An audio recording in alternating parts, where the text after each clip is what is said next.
Namaskar. Aujourd'hui, je veux parler d'un sujet qui nous touche tous. C'est celui de savoir comment faire le bon choix.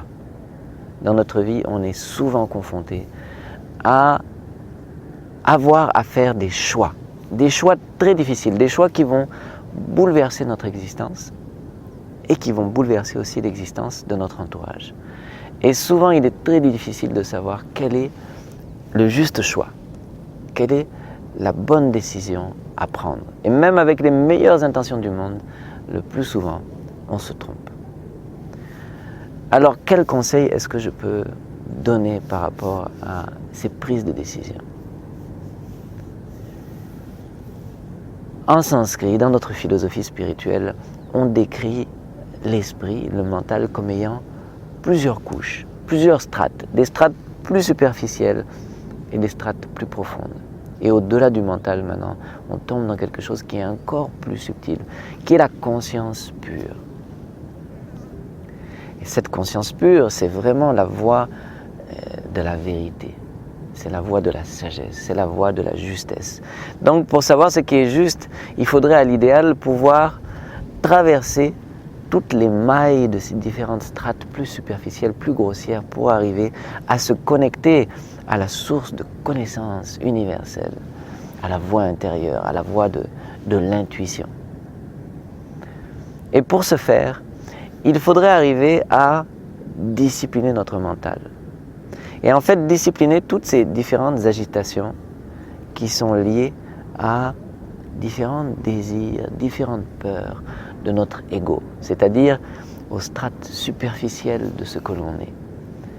Toutes nos peurs, tous nos désirs, toutes nos frustrations, nos besoins de sécurité, nos différentes fascinations par rapport aux objets de ce monde. Arriver à se détacher de ces différentes aspirations de l'ego et tomber dans quelque chose qui est beaucoup plus profond, qui est notre grand soi, qui est le soi universel. Donc pour arriver à connaître ce qui est juste, ce qui est la vérité, ce qui est la sagesse, il faut avoir dépassé ces agitations. Dépasser ces agitations, ça veut dire avoir un mental tellement calme, tellement serein. Donc lors de prendre une grande décision de vie, il faudrait être dans une période de sa vie où l'on est très serein, très calme, où on a réussi à discipliner notre mental et où on peut regarder les choses en face et identifier qui est quoi, quels sont ces désirs qui se rattachent à l'ego, quelles sont ces petites peurs et qu'est-ce qui est la vérité. Pour ce faire, il faut avoir une attitude méditative, c'est bien vrai, mais ce n'est pas une simple méditation qui peut suffire. C'est-à-dire, il faut être dans un état d'esprit, dans une période de sa vie où vraiment on a réussi à regarder les choses en face. On a réussi à regarder ce qui se cache derrière notre ego. Je me rappelle un jour, un jeune homme qui vient chez moi et je sens qu'il est un peu agité, un peu tourmenté par quelque chose. Il me dit tout juste bonjour, namaskar, namaskar, dada, et il part dans la salle de méditation, immédiatement. Il part dans la salle de méditation et après une quinzaine de minutes, le voilà qui vient me voir et qui me dit dada, j'ai un grave problème financier en ce moment. Je suis venu méditer pour demander au gourou, on amenait à Baba, on appelle notre gourou, on aime l'appeler Baba, pour demander à Baba où je peux trouver l'argent. Et il me regarde très sérieusement, hein, et il me dit, et Baba m'a dit de demander à Dada. Alors, ce n'est pas de ce genre de discipline mentale dont je parle, c'est quelque chose de beaucoup plus profond. Ou alors, il y a des gens qui me disent non, aujourd'hui j'ai pris ma voiture et puis la plaque d'immatriculation en face, il y avait un 7 qui était là. Quand j'ai regardé l'heure il était 7h07 et puis on est le 7 janvier. Donc voilà, aujourd'hui c'est le chiffre 7 et puis ils vont regarder sur internet que veut dire le chiffre 7 et ça va être maintenant le guide de leur vie. Non, c'est pas aussi simple que ça. Il ne faudrait pas vénérer quelque chose pour ce qu'il n'est pas. On devrait vénérer qu'une seule chose, c'est cette conscience suprême. Justement ce qui se trouve derrière toutes ces différentes couches et toutes ces différentes stratégies de notre ego. n'y a qu'une seule chose que l'on puisse vénérer, c'est ce qui est immuable, ce qui est la vérité même. Dieu, d'autres l'appellent Dieu, l'âme, l'essence, la conscience suprême. Et cette conscience suprême, elle se trouve en soi-même. Elle ne se trouve pas dans des signes du monde extérieur. C'est bien vrai que si notre mental ou notre conscience est tellement aiguisée, affûtée, elle va pouvoir lire ce monde d'une autre manière. Mais en règle générale, l'aspirant spirituel doit apprendre à identifier d'où viennent ces différents désirs et ces différentes observations. Il y a un terme en sanskrit pour dire ça, ça s'appelle Panchakosa Viveka. C'est-à-dire la conscience, Viveka c'est la conscience ou le discernement entre les différentes couches de notre esprit. Il y a 5 couches de l'esprit, Pancha, Kosa, des couches.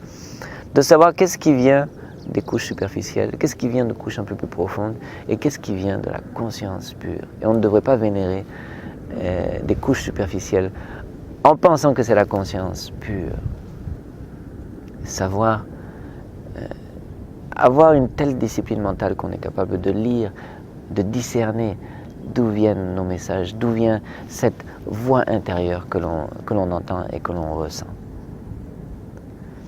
Et vous allez voir que le plus souvent, la décision que vous devez prendre, c'est quelque chose qui demande le plus de courage, le plus d'abnégation, le plus de renoncement.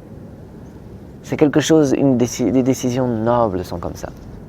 Et souvent, ces décisions nobles paraissent difficiles dans un premier temps, mais plus tard, elles vont révéler toute leur abondance, tout leur nectar. Ça commence par un peu d'amertume, mais ça devient quelque chose de très doux. Alors que les choses qui sont très douces, très faciles, en général, plus tard deviennent amères. Moi, je me rappelle que la grande décision que j'ai prise de ma vie, c'était celle de devenir dada. Et un jour, j'étais en train de discuter avec mes collègues, nous étions vraiment des volontaires, déjà vraiment dévoués pour la cause, mais nous n'avions pas encore pris un engagement. Et on se demandait tous, on en était un peu au même stade de notre vie, est-ce que je veux devenir un moine, un renonçant, un dada ou un didi, ou est-ce que je vais vivre une vie de famille normale? Et lors de la discussion va bon train.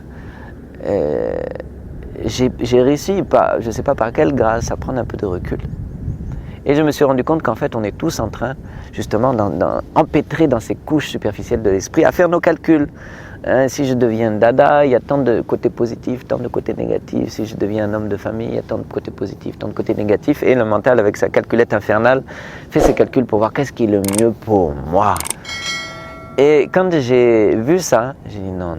Si je suis honnête avec ce en quoi je crois tellement fermement, cette vérité vers laquelle j'aspire, cette honnêteté à laquelle j'aspire,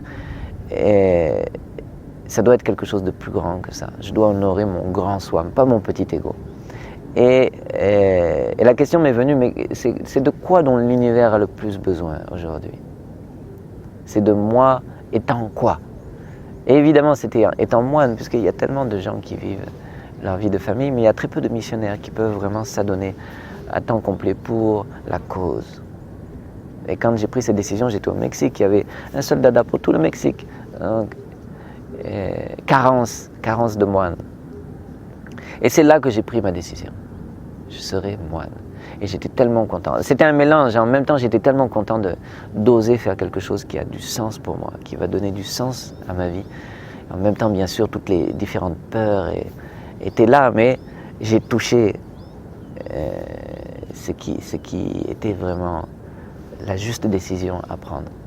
Et je me rappelle que dans un livre que j'ai adoré, qui parle de Saint François d'Assise, un jour Saint François d'Assise et Léo sont en train de marcher, Léo et son plus fidèle disciple, et Léo lui demande, mais parmi le tumulte de tous mes désirs, comment savoir quelle est la volonté divine? Lequel de ces désirs est en phase avec la volonté divine?